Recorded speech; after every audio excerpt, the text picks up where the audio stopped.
Welcome back, everyone. We're hitting the road today, folks, diving deep into the world of automobiles. Ooh, sounds fun. We've got a whole stack of sources here, articles, reports, even some historical stuff ready to unpack it all. From the nuts and bolts of how a car actually works to the crazy future of self-driving tech, it's going to be a wild ride. I'm excited. It's interesting how cars are so much more than just vehicles, right? They're like a mirror reflecting society, our values, our dreams, our anxieties even. Totally. Our sources definitely touch on that. The impact of this industry is massive globally. It's not just about cars. It's jobs, the environment, energy, the whole shebang. Right, it's a global force, for sure. When you think about it, it's mind-blowing. The scale of manufacturing, all those complex supply chains, the research and development that goes into it, it's a whole ecosystem. And it shapes our world in so many ways. I mean, think about cities. They're practically built around cars. Absolutely. Infrastructure, urban planning, it's all intertwined. And then there's that cultural impact. I mean, cars are symbols, right? Status, freedom, even personal identity. Oh, for sure. But that seems to be changing too, don't you think? I mean, look at the variety we have now. From those classic sedans to the super popular SUVs, and now, of course, the electric cars making a big entrance. What's driving all this change, do you think? Well, consumer demand, for one. Take SUVs, for instance. People wanted more space, that feeling of being higher up, maybe a sense of safety too. Right. Our sources even mention how they were initially designed for off-roading, and now they're like the quintessential suburban family vehicle. Talk about a rebrand. It's true. And then you have trucks. Once purely utilitarian, now often a lifestyle statement, even a political one sometimes. Fascinating how the meaning we attach to cars can evolve so much. Speaking of evolving, let's talk about the companies behind these vehicles. We've got the big names, the titans, Toyota, known for reliability, Ford with its trucks, and that iconic Mustang. But the landscape is shifting. New players are shaking things up. Definitely. Tesla, for instance. They've really disrupted the industry with their focus on electric vehicles and all that high tech, pushing the boundaries of performance and design. And then there's the rise of Chinese manufacturers, companies like BYD and NIO. They're becoming major players, especially in the electric vehicle market. Yeah, it's a whole new level of competition. Everyone's got to innovate to stay in the game. Speaking of innovation, what I've always been curious about? The actual mechanics of a car. What makes this hunk of metal move? I gotta admit, it's always seemed kind of magical to me. Well, let's demystify it a bit. At the heart of it, you have the engine, the powerhouse. For decades, that's been the internal combustion engine, burning fuel to create energy. Then there's the transmission, acting like a gearbox, transferring that power to the wheels. Okay, I'm following so far. And of course, you've got the chassis, the skeleton of the car, and the suspension system, keeping those wheels on the road, smoothing out those bumps. It's so complex. It's incredible how all those parts work together. But our sources suggest that what's under the hood might look quite different in the future. All this talk about electric motors, alternative fuel sources, it's like a whole new era of car technology. It is. Electric motors, powered by batteries, offer a quieter, cleaner alternative. And with worries about climate change and all the advancements in battery tech, plus government incentives, it's a shift that's gaining serious momentum. Feels like we're on the cusp of an electric revolution. It's exciting. But I gotta ask, how do these electric cars actually work? What's the deal with these batteries everyone's talking about? Well, think of the battery as the heart of the electric vehicle. It stores the electrical energy that powers the motor. These batteries, typically lithium-ion, are getting better and better. They're how? They can store more power in a smaller space, they're becoming more affordable, and they're lasting longer. So that whole range anxiety thing, the fear of running out of charge, is that becoming less of an issue? Definitely. Many electric cars now offer over 300 miles on a single charge, and charging infrastructure is expanding rapidly. That's reassuring. Nobody wants to get stranded with a dead battery. But you know what else is changing the game? Self-driving cars. This feels straight out of a sci-fi movie. It is a paradigm shift, for sure. The tech behind it is fascinating. Sensors, cameras, radar, and artificial intelligence, all working together to perceive the surroundings and make driving decisions. Like a human driver, but potentially with even greater precision and reaction time in certain situations. So those features we're seeing now, like adaptive cruise control and lane keeping, those are like stepping stones to full autonomy. Exactly. It's a gradual evolution, but it's happening fast. There are still some hurdles to overcome, especially on the regulatory and ethical fronts, but it's definitely a trend to watch. All of this is incredible. It's like the car as we know it is being totally reinvented. But before we get too lost in the future, let's bring it back to the present for a minute. One thing that our sources highlight is how cars are becoming increasingly connected, like extensions of our digital lives. Absolutely. Today's cars are like rolling tech hubs, packed with infotainment systems, touchscreens, smartphone integration. You can navigate, stream music, make calls, even control your smart home devices, all from behind the wheel. It's so convenient. And those voice-activated features are a game changer for safety, too. Absolutely. Hands-free is the way to go. But this connectivity goes beyond entertainment. We're talking data analytics to monitor driving habits, potential problem detection, even vehicle-to-vehicle communication to enhance safety and prevent accidents. Wow, it's mind-blowing how much is happening. But with all these advancements, it makes me wonder about the future of car ownership itself. I mean, particularly for city dwellers, owning a car can be a pain. Parking, insurance, maintenance, it all adds up. You're right. We're seeing a shift away from that traditional ownership model, particularly in urban areas. Car-sharing services like Zipcar, ride-hailing apps like Uber and Lyft, even subscription models offered by some car manufacturers. It's becoming more about access than ownership. Like use a car when you need it without the commitment and costs of owning one outright. Exactly. It's a major shift in thinking, and it raises some interesting questions.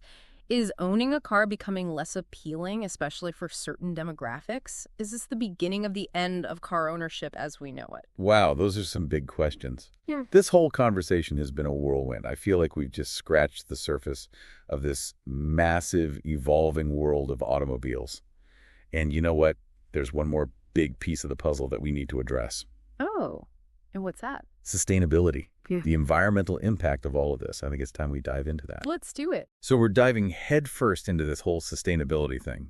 And it seems like electric vehicles are leading the charge, right? They're getting a ton of attention as the answer to reducing those emissions, but is it really making a difference? Well, there's no denying the impact of traditional gas-powered cars on the environment. All those emissions pumping into the atmosphere, it's a big problem. And governments worldwide are cracking down with stricter regulations to fight climate change, and electric vehicles are a big part of that solution.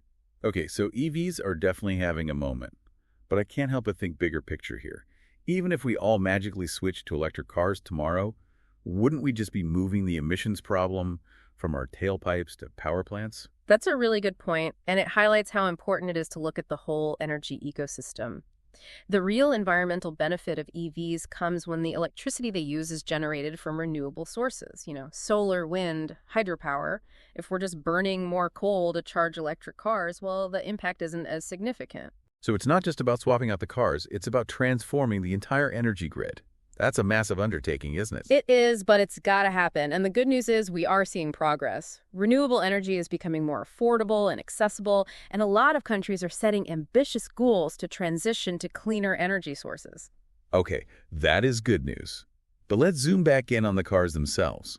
One of the big things I hear from people who are hesitant about EVs is range anxiety, that fear of running out of charge before reaching their destination, especially on those longer trips. Is that a valid fear, or is it becoming less of a problem as the technology improves? I get it. Range anxiety is totally understandable, especially since we're so used to gas stations everywhere. But honestly, battery tech is advancing so quickly.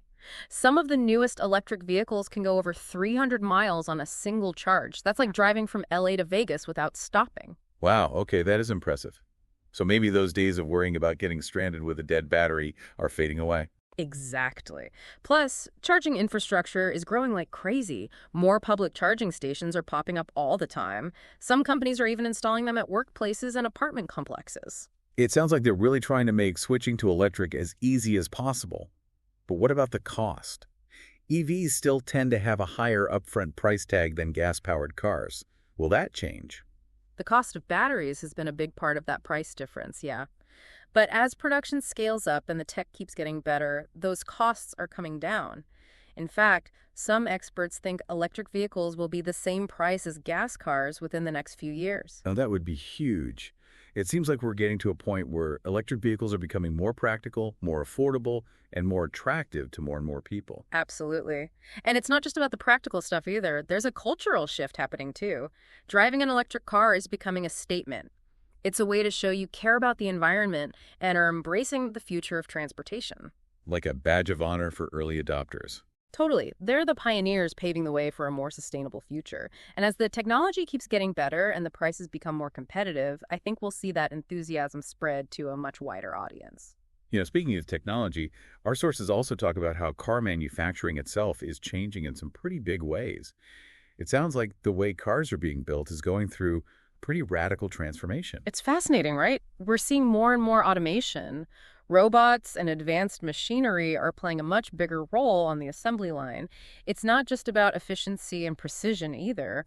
It also helps address worker safety concerns and labor costs. So it's like a futuristic dance of robots building cars. It's amazing, but I gotta admit, a little bit unsettling too. I get that. It's natural to wonder about what happens to human jobs when robots can do tasks that people used to do. But honestly, automation is changing the type of work, not eliminating it entirely.